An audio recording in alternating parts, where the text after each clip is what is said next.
안녕하세요. 김태형입니다. 이번 시간에 제가 발표할 거는 이제 인공지능 모델을 데이터셋에 맞게 대량으로 찍어내는 방법으로 제목을 정했고요. 일단 뭐 앞서 이제 많이 언급하거나 뭐 앞서 소개해드렸던 그 MLOps 영역에 해당하는 뭐 솔루션이나 오픈소스 계열 많이 있는데요. 저는 그걸 공부를 할 때 뭐 일단 그런 솔루션을 이해를 하고 하는 부분들도 많은 도움이 되겠지만 또 역으로 또 파이썬만 이용해가지고 내 모델에 맞게 좀 유사하게 만들어내는 방법도 공부를 하는데 도움도 되고 또 실질적인 프로젝트에 있어서도 그런 어떤 프레임워크나 이런 거 이용하는 것보다 뭐 간단하게 짜서 내 거에 맞게끔만 적용하는 것도 나름 도움이 된다고 생각이 듭니다. 실제로 저희 인공지능 팩토리에서는 그 대량으로 필요한 모델 추론에 적용한 사례가 있었는데 거기에서도 여러 가지를 이제 도입을 하고자 조금 검토를 했었거든요. 그런 찰나에 여러 가지 중에 이 부분은 뭐 굳이 그런 걸 안 쓰더라도 파이썬만으로도 간단하게 해결할 수 있을 것 같다라는 생각을 가지고 하게 되었고 이제 잘 적용이 되었고요. 그런 것들을 저뿐만 아니라 뭐 이 관련된 어떤 모델을 인프런싱하거나 학습하거나 하는 부분에 있어서 저와 유사한 사항이 있거나 뭐 그런 부분들한테 아마 도움이 좀 되실 것 같아서 이렇게 준비를 해봤습니다. 먼저 이게 필요한 문제 정의를 한번 생각해 보도록 하죠. 처음에 저희한테 주어졌던 업무는 이거였어요. 이제 3,000대 서버가 있는데 그 3,000대의 서버의 로그를 보고 인공지능 기반으로 이상징후 탐지 모델을 만들어라. 모든 모델은 정확도가 높아야 된다. 뭐 이런 식이었죠. 근데 이 3,000대에 해당하는 그 모델 자체의 데이터 입력과 출력은 거의 다 동일합니다. 동일한다는 얘기는 결국 그 문제 정의는 동일하다는 얘기거든요. 이게 뭐 분류일 수도 있고 아니면 회귀 문제일 수도 있고 뭐 여러 가지 문제일 수도 있으나 입력 피처랑 또 출력 피처 이런 것들은 다 동일하기 때문에 모델 아키텍처 입장에서는 크게 뭐 변동사항이 없는 그런 경우고 또 저희도 개발자 자체가 뭐 여러 사람이 개발하는 게 아니었기 때문에 개발 환경도 다 유사합니다. 그래서 뭐 인프런싱 하기 위한 또는 뭐 구동이나 시험하기 위한 별도 컨테이너가 뭐 이런 것들이 필요 없었기 때문에 이거는 그냥 파이썬 모듈로 임포크해서 이제 하는 그런 게 가능했고요. 하지만 이제 그 데이터의 속성이 달라져. 데이터에 가지는 컨텐츠, 패턴 이런 것들이 3,000대 서버마다 다 다르기 때문에 이런 것들을 다 따로 이제 학습을 해야 되느냐 뭐 파악해 보니까 또 유사한 것도 있더라. 뭐 이런 것들이 이제 있어가지고 뭐 저희 개발 엔지니어가 3,000개의 모델을 만들 수는 없잖아요. 뭐 여러 가지 뭐 시간적인 제약도 있고 또 계산 어떤 로드도 또 제한적이고 그래서 이걸 어떻게 할까 이제 고민을 하게 되었습니다. 크게 이제 두 가지로 보면 3,000대 서버를 모든 데이터셋으로 학습한 글로벌 모델을 잘 만들어가지고 이걸 이 모델 하나로 쭉 적용하는 그런 경우가 있을 거고요. 두 번째는 각 서버마다 뭐 개별 데이터셋이 쭉 있을 거니까 이제 그거를 3,000개 인공지능 모델을 생성하는 두 가지 방법이 있겠죠. 첫 번째 방법은 장점은 하나의 모델로 모든 서버에 대한 출력이 가능하기 때문에 모델 관리나 뭐 이런 것들 굉장히 편하겠지만 서버마다 패턴이나 데이터 분포가 많이 또 상이하고 하면 글로벌 모델 자체가 그렇게 높은 성능을 가지기 쉽지 않습니다. 그래서 저희는 두 번째를 하게 되었는데 두 번째는 서버에 맞게끔 거기에 맞는 모델을 생성할 수 있으나 서버마다 데이터 구축 및 모델 개발이 필요해서 이게 이제 쉽지 않다는 거죠. 이런 것들을 사람 손으로 하기가 녹록지 않아서 이런 부분들을 MLOps로 해보자라는 게 이제 저희 시작이 되었고요. 그래서 기본적인 개념부터 먼저 설명을 드리고자 합니다. 뒤에 계속 반복되는 얘기이기도 한데 이 개념부터 잡아두는 게 좀 좋을 것 같고요. 이게 뭐 다른 MLOps의 개념이랑 이런 것들 좀 상의할 수 있으나 아주 직관적이고 쉽고 뭐 여러분들도 뭐 상황이 맞다면 그냥 가져다가 쉽게 쓸 수 있는 그런 환경이라고 생각합니다. 그래서 전반적인 개념을 설명드릴 텐데 크게 보면 오크오다라는 게 있어요. 오크오다는 어떤 작업에 대한 요청입니다. 뭐 어떤 뭐 학습해라라든지 뭐 학습 데이터를 만들어라든지 평가해라, 추론해라 이런 어떤 오더가 파일 하나로 이렇게 툭툭 던지면 그 폴더를 지켜보고 있다가 그 파일을 읽어서 거기에 맞게끔 수행하는, 물론 이게 파일일 수도 있고 DB일 수도 있고 뭐 이벤트일 수도 있고 뭐 파이프 통신일 수 있고 여러 가지 형식이 있을 수 있는데 지금 제가 보여드리는 건 파일로 간단하게 하고 있는 것들을 보여드릴 거고요. 이 오더가 있으면 그 오더를 받아서 처리할 수 있는 그 모듈이 필요하겠죠. 그 모듈들을 저는 워커라고 표현을 했고, 워커는 총 6종이 있습니다. 크게 두 가지로 나눠서 데이터셋을 만드는 워커랑 또 실제 모델을 학습, 테스트, 추론하는 그런 모듈, 워커들, 이게 크게 두 가지로 나눠져 있고요. 그래서 이런 것들이 각각에 맞게끔 오더를 던져줘서 자기의 그 오더에 찍힌 걸 보고 바로바로 수행하는 식이고요. 그럼 이 오더를 누가 만드느냐라고 봤을 때 이 워크플로우에 해당하는 이런 것들이 이제 만들어집니다. 이 워크플로우는 어떻게 보면 정책에 가까운 개념입니다. 뭐 이게 시계열 데이터라서 뭐 정기적으로 학습을 시켜야 된다든지 성능 모니터링을 하다가 떨어지면 다시 유지 보수한다든지 뭐 각각의 정책에 따라서 이 워크플로우를 지정할 수 있습니다. 그래서 그게 맞게끔 워크오더만 적정하게 던져주면 그게 워크오더를 받은 워커가 실행할 수 있는 그런 개념을 가지고 있는데요.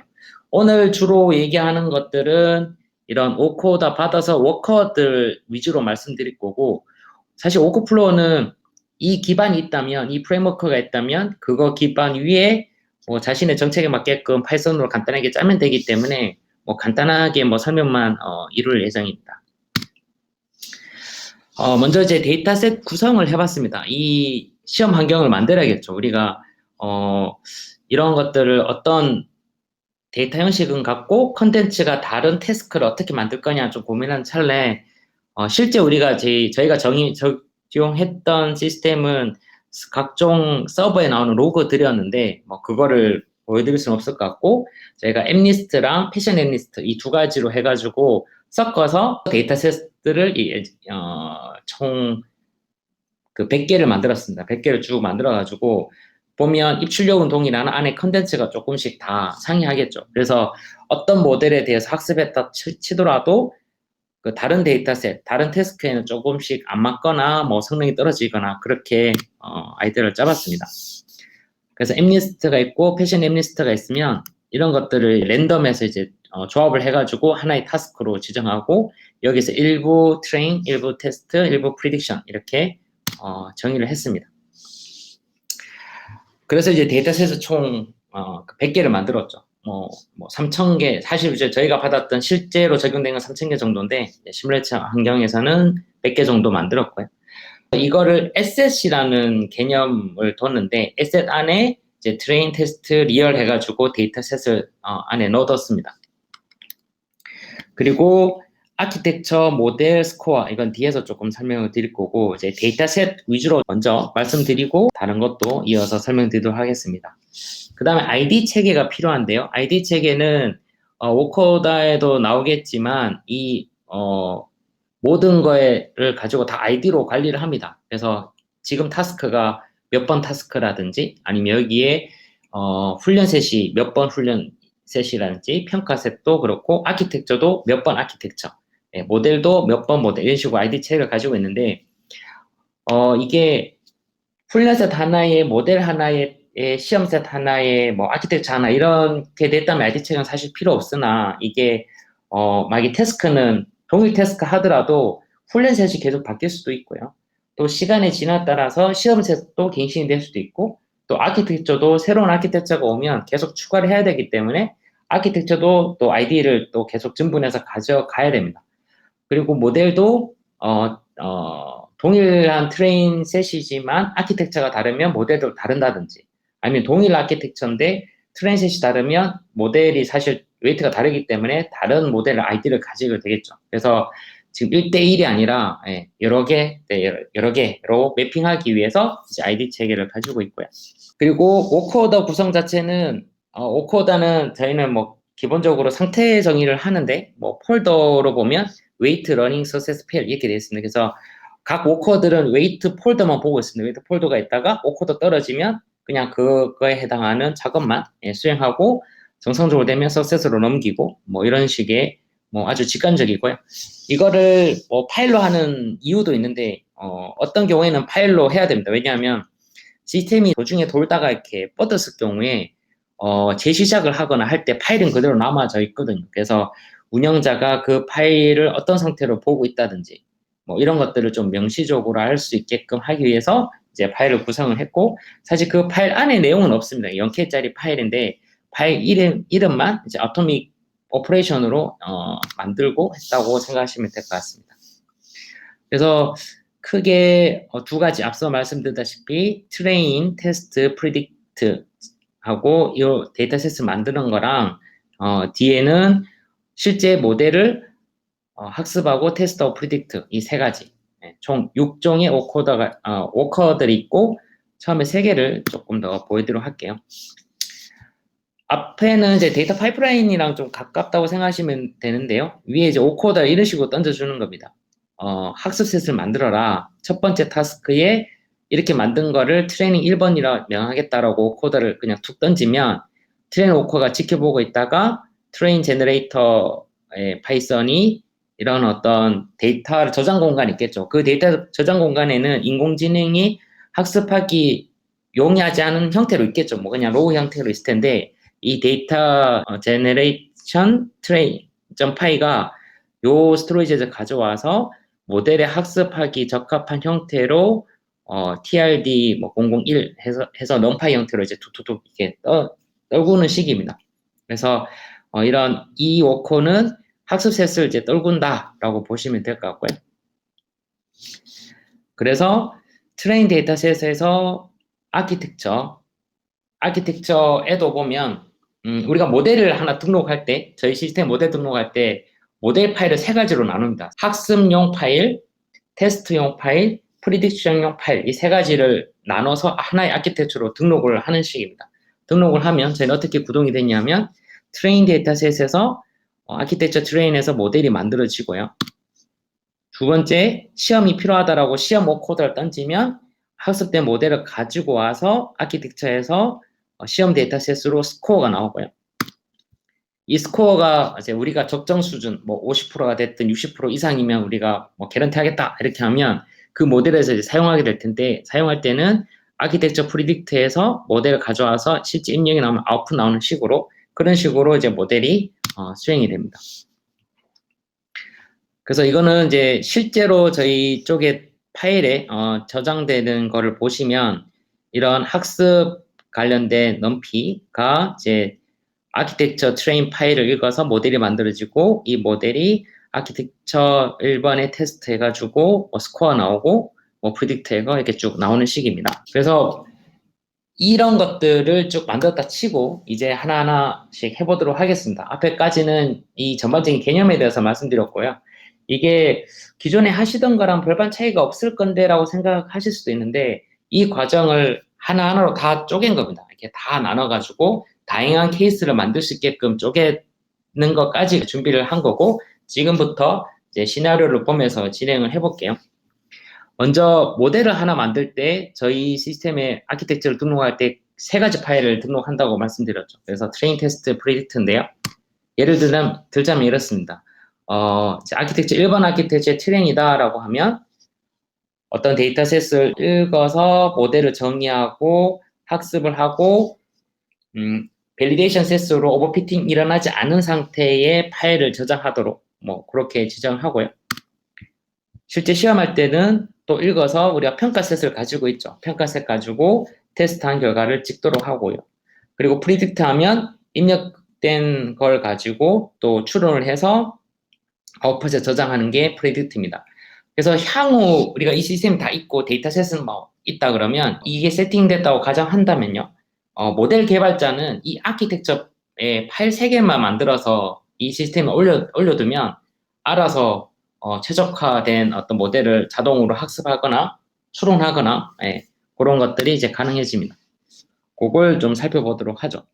이제 두 번째 트레인, 테스트, 프리딕트에 해당하는 이 워커들인데요. 이 워커들의 걸 보시면 트레인 해라라고 하는 그 오코드입니다. 이 트레인 해라 오코드에는 파일 안에는 뭐 내용은 없고 파일명에 다 이 작업에 대한 지시가 들어가 있습니다. 해석을 하면 1번 태스크에 아키텍처 1번 가지고 학습셋 1번 가지고 모델 1번을 만들어라는 오코드를 떨어지면요. 트레인 워커가 해당하는 학습셋, 해당하는 아키텍처 언더바 트레인을 가지고 학습해서 모델이 만들어지고 또 이 모델에 만든 걸 레코드 해가지고 현재 어떤 모델이 어떻게 만들고 있는지 이런 것들을 다 기록에 남깁니다. 왜냐하면 이 기록에 만들어놔야 나중에 이걸 DBR을 하든 오코플로우 할 때 모니터링 할 수 있기 때문에 다 CSV 형태나 뭐 DB에 바로 넣어도 되고요. 그리고 그 테스트 할 때는 테스트 오코더를 집어넣고 그 테스트 셋과 우리가 이미 만든 모델 가지고 와가지고 아키텍처 언더바 테스트 집어넣고 스코어가 나오죠. 이 테스트에서는 중요한 건 스코어를 찍는 게 중요한 겁니다. 그래서 내가 지정한 모델과 주어진 이 태스크의 평가 세트로 해당하는 스코어를 계속 찍도록 나오고 이 스코어가 우리가 만족하는 수준에 있는지 없는지를 보는 게 목적이라고 보시면 될 것 같습니다. 프리딕트 할 때는 이제 실제 사용할 때죠. 추론할 때인데 추론의 타스크 1번 타스크에 아키텍처 1번으로 모델 1번으로 추론해라. 뭐 이런 식으로 지정을 하면 이게 해당하는 입력을 가져와서 또 모델 가지고 와가지고 프리딕트 아키텍처에 해당하는 소스 코드를 가지고 실제 추론을 하게 됩니다. 네. 그래서 이런 것들을 이제 설명을 드렸고 실제 시나리오를 한번 짜보도록 하겠습니다. 데이터셋 100개를 준비를 했고요. 지금 시연할 시간이 별로 없을 것 같긴 한데 쭉 설명드리고 시간 남으면 시연을 좀 보여드리도록 할게요. 100개의 시험셋을 쭉 만들고 오코드는 이런 식으로 만들어서 그냥 던져주기만 합니다. 폴더에 쭉 지정을 하면 뚜뚜뚜뚜 처리가 되고요. 그 다음에 앞서 말씀드렸다시피 원래 100개가 있으면 100개의 타스크를 가지고 학습셋도 100개 있을 거고 그래서 아키텍처를 뭐 따로 만들든 하나 만들든 해가지고 다 학습을 시키고 뭐 나오잖아요. 그래서 막 병렬분산으로 쭉 이렇게 하는데 지금 저희 쪽 타스크는 그때 시간도 굉장히 오래 걸렸고 3,000개 또 뭐 1만 개 점점 확장되었기 때문에 그런 식으로 하나하나씩 다 학습하기는 좀 불가한 상태였습니다. 그래서 저희가 했던 거는 뭐냐면 모델이 만들어지면 어차피 출력은 같으니까 유사한 어떤 데이터 분포가 있고 그러지 않은 분포가 있기 때문에 유사한 분포가 있다면 그리고 그게 시험셋으로 평가에 통과한다면 그 모델은 그대로 쓰겠다는 그런 컨셉이 들어가 있습니다. 그래서 지금 첫 번째 단계에서 우리가 이 총 10개를 시뮬레이션 해봤는데요. 이 10개 중에 10개만 이제 타겟팅 해봤죠. 10개 중에 첫 번째 이 타스크의 모델을 만든 다음에 이 모델을 쭉 돌렸더니 다른 타스크는 다 내용도 다름에도 불구하고 학습을 안 시켰어요. 안 시키고 우리가 목표는 뭐 60점만 넘으면 우리가 통과하겠어라고 이제 가이드를 줬을 때 첫 번째 모델 가지고 쭉 돌렸더니 타스크 1번, 2번, 7번은 60점 이상으로 통과를 했고 나머지는 이제 통과하지 못했습니다. 그러면 크게 이제 세 가지는 통과했고 그러면 두 번째 단계에서는 우리가 세 번째 타스크가 실패를 했잖아요. 0.29로 실패를 했으면 요것만 재학습을 시키는 겁니다. 3번만 재학습을 시켜서 재학습을 시킬 때도 뭐 파이썬 돌리고 이런 게 아니라 이 오코더만 타스크에 그냥 툭 던지면 쭉 돌아가면서 알아서 모델 2번이 생깁니다. 모델 2번이 생기고요. 이 신규 타스크 3번에 해당하는 학습셋으로 만들어진 이 모델 2번 가지고 나머지를 또 쭉 돌려보는 겁니다. 돌려주면 당연히 이제 3번 타스크로 돌렸기 때문에 정확도 좋게 나오겠죠. 좋게 나오고 나머지 아닌 것들도 데이터 유형이 비슷한 것들은 통과를 해버립니다. 우리가 60으로 잡았기 때문에. 그럼 얘네들은 이제 통과를 하고 넘어가는 거죠. 그리고 또 4번 안 되는 거를 가지고 성능에 만족 못하는 걸 가지고 계속 학습을 시키는 식이죠. 학습을 했더니 요 4번은 통과했고 나머지 것들도 몇 가지는 통과를 해버렸고요. 이렇게 해서 반복적으로 쭉쭉쭉 해보니까 지금 60% 이상 된 것만 10가지를 고른 거였습니다. 쭉 골라보면 이렇게 쭉 나왔고요. 그래서 이걸 정리를 해보면 10개 타스크가 일단 다 통과를 해야 사용할 수 있기 때문에 시험셋은 10개 다 만들어야 되고 10개 중 10개를 다 만들었고요. 훈련셋을 보시면 훈련셋은 사실 우리가 10개 모델을 만든다 그러면 훈련셋도 10개를 보통 만드는 게 일반인데 지금 저희 회사는 훈련셋은 10개 안 만들었고 반만 만들었습니다. 유사한 패턴은 알아서 찾아서 그냥 그 목표 성능치에 도달하면 통과를 시켜버린 거죠. 그래서 훈련셋도 절반인데 우리가 10개를 했기 때문에 이 절반이지 사실 이게 1000개, 10,000개 더 늘어나면 늘어날수록 훈련셋으로 할 수 있는 비율이 훨씬 더 줄어듭니다. 20%, 뭐 10%까지 떨어질 수 있거든요. 그래서 훈련셋도 만드는데 굉장히 비용을 줄일 수 있다. 그리고 훈련 횟수도 훈련셋 만들 때마다 훈련했기 때문에 절반 이상, 모델 개수도 뭐 절반 정도로 우리가 이 모든 전체를 했죠. 만약에 지금 10개에서는 반틈이지만 1000개 있을 때는 한 20개 정도로 모델을 다 커버가 가능합니다. 그리고 아키텍처는 한 가지만 이용해가지고 쭉 적용했습니다. 이렇게 만약에 여러분이 모델을 많이 만들어야 된다. 그리고 지역적으로 시간적으로 잘라서 대량으로 추론해야 된다고 했을 때 하나하나가 최적화하는 것보다 하나 만들어서 빨리 전파시키고 되는 거 통과하고 안 되는 건 사람이 운영하게끔 돌려주고 뭐 그런 어떤 프로세스를 가져야 된다고 했을 때는 유용하게 사용할 수 있지 않을까 싶습니다. 그러다가 새로운 아키텍처가 왔어요. 모델 개발자가 예전에 MLP였는데 CN을 적용해보겠다. 아니면 요즘 트랜스포머 계열을 적용해보겠다. 이런 새로운 아키텍처가 오면 또 재현한다고 고생을 많이 하시잖아요. 그러지 말고 아키텍처를 등록할 때 파일 3가지만 다시 등록하면 됩니다. 그래서 이 아키텍처를 등록하고 난 다음에는 오코더만 추가하면 파일 하나만 툭 만들어서 던지면 얘가 알아서 그 학습을 하거나 모델을 만들 수 있습니다. 지금 여러분은 지금 이 형식을 20분 동안 계속 보고 있기 때문에 이제 읽을 수가 있을 텐데요. 타스크 1번에 대해서 아키텍처 2번을 사용하겠다. 학습셋은 1번 그대로 쓰고 이렇게 만들어진 걸 모델 6번이라 칭하겠다. 이런 식으로 이제 던지면 모델이 툭툭툭 이렇게 만들어집니다.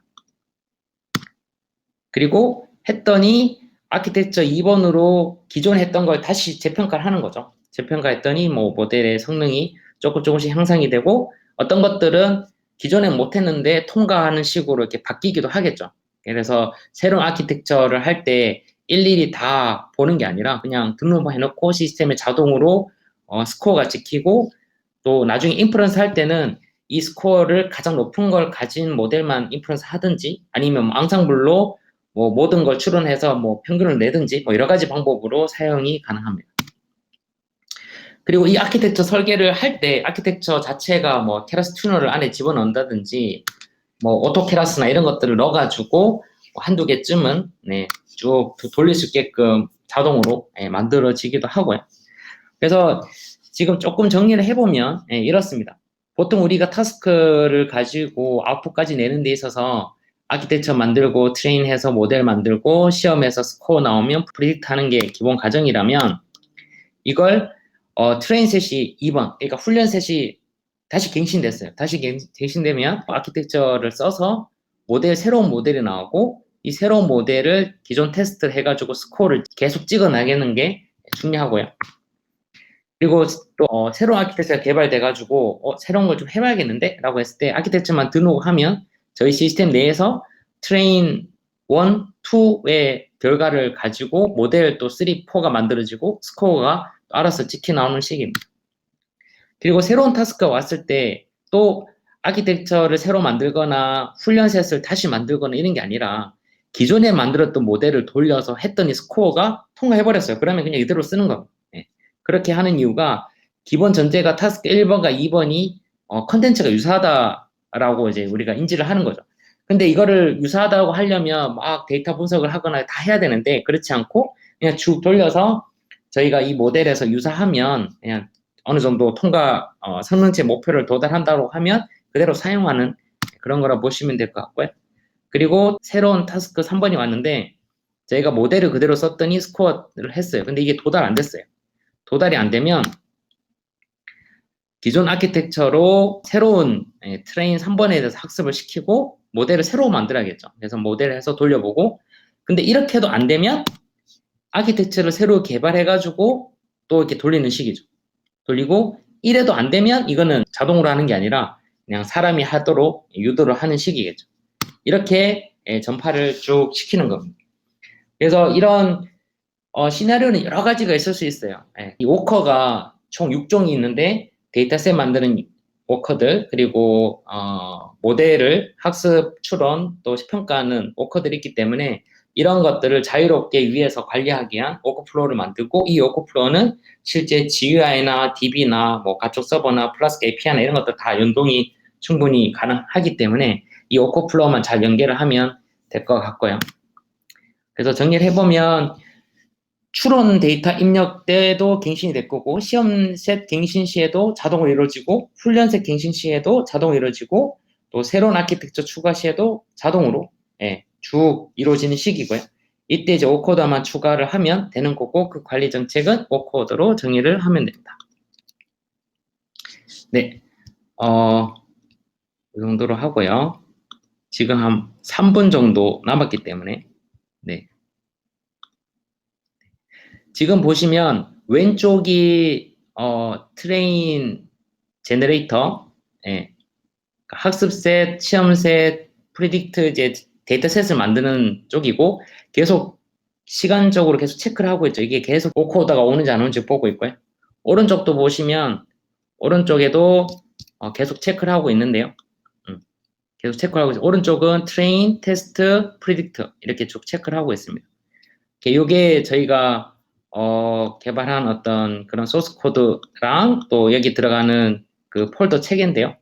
여기에 오코더만 몇 가지 보고 실습 마무리를 짓도록 하죠. 만약에 오코더에서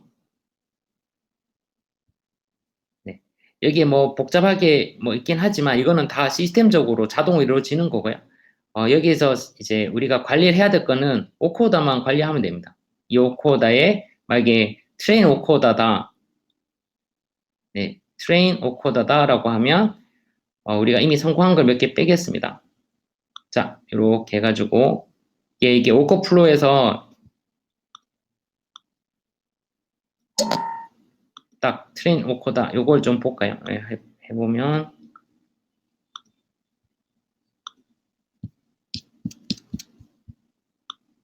네, 지금 학습이 자동으로 이루어지고 있는 걸 보시는데요. 이게 러닝에 보면 첫 번째 타스크에 아키텍처 1번으로 트레인셋 1번으로 모델 1번을 만들어라. 이런 식이고요. 그러면 얘가 쭉 학습을 해가지고 돌릴 텐데 학습하는데 시간이 좀 걸리겠네요. 걸릴 거고 이게 학습이 정상적으로 되면 에셋 쪽에 모델이 이제 등록이 됩니다. 요거 이렇게 모델 1이라고 여기 이제 갱신이 될 거고요. 지금 시간 관계상 제가 프리딕트 쪽을 해볼까요? 아니, 테스트 쪽을 좀 해볼게요. 네, 테스트 쪽을 해보면 테스트에도 아키텍처 2번 가지고 뭐 해봤다라고 하면 이 테스트 오코드 보면 테스트는 빨리 끝납니다. 왜냐하면 시험 셋으로 그냥 이블레이션만 하기 때문에 그래서 이블레이션 하게 되면 그 스코어를 제가 지정된 DB에 업데이트하고 찍히도록 그렇게 수행을 할 수 있습니다. 그래서 뭐 이렇게 되는데요. 뭐 생각이 제가 다 보여드릴 수는 없을 것 같고요. 네, 지금 트레인 쪽은 에포크 2-1에서 이제 들어가가지고 쭉 돌리고 있고, 네, 그렇습니다. 이와 같이 대량으로 할 때는 이게 네, 모든 거에서 하는 게 아니라 필요한 것만 딱 잘라가지고 필요한 것만 골라서 빨리 전파시키는 그런 거에 특화되어 있다라고 보시면 될 것 같고 이거는 저희가 뭐 필요하신 분들에게 제공드릴 수 있도록 오픈소스화해서 제가 등록하도록 하겠습니다. 네, 이상으로 발표를 마치도록 할게요.